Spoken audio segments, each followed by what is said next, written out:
नमस्कार मंडळी, स्वागत आहे आपल्या यूट्यूब चॅनलवर. तू ही रे माझा मित्र या मालिकेच्या उद्याच्या भागात आपल्याला असं पाहायला मिळतं की आता राकेशच्या हातात सगळं CCTV कॅमेऱ्याचं फुटेज असतं. तो बघत असतो मोबाईलमध्ये ईश्वरीच्या घरासमोर काय चालू आहे, काय नाही, कोण येत आहे, कोण जात आहे, हे सगळं त्याला दिसत असतं.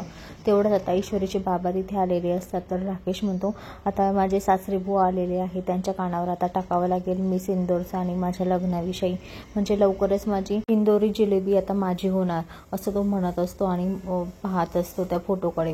तर आता मंडळी, आता राकेश आता त्याच्या बाबाला लग्नाची बोलणी करायला जाणार आहे. तर दुसरीकडे आता ईश्वरी जिलेबी काढत असताना त्या ठिकाणी अर्णव आलेला असतो.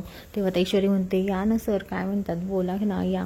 तेव्हा आता अर्णव म्हणतो, काय नाही, काय चाललंय, काय नाही, ते बघण्यासाठी आलो मी. तेव्हा आता अर्णव तिला म्हणतो की तुझ्याजवळ राकेशजीचा फोटो आहे का, मला बघायचा आहे. कारण अर्णवला हे करायचं असतं की राकेश नेमका ईश्वरीच्या ऑफिसच्या बाहेर होता, काल की कुठे होता, हे सगळं त्याला जाणून घ्यायचं असतं. तेव्हा आता ईश्वरी म्हणते, हो आहे ना, माझ्याजवळ फोटो आहे, थांबा मी तुम्हाला त्यांचा फोटो दाखवते, माझ्या मोबाईलमध्ये सेव्ह आहे.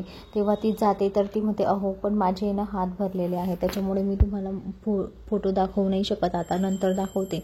तेव्हा ती म्हणते, ठीक आहे, माझे हात भरलेले आहे, पण तुमचे चांगले आहे ना, तुम्ही घ्या माझा मोबाईल आणि माझ्या मोबाईलमध्ये बघा.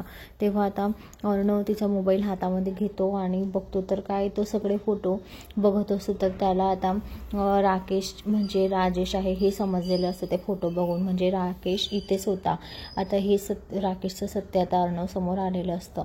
तर मंडळी, आता अर्णव कसा राकेशचा पर्दाफाश करणार आणि त्याच्या बहिणीच्या आयुष्यातून कसं त्याला बाहेर काढणार, हे आपल्याला येणाऱ्या पुढील भागात पाहायला मिळेल. तर मंडळी, अशाच मालिकेच्या नवनवीन अपडेटसाठी चॅनलला लाईक आणि सबस्क्राईब करा, शेअर करायला विसरू नका. असेच नवनवीन अपडेट तुमच्यापर्यंत पोहोचले जातील. आणि प्लीज चॅनलला, ज्यांनी कोणी चॅनलला सबस्क्राईब केलं नसेल तर प्लीज आधी चॅनलला सबस्क्राईब करा. धन्यवाद.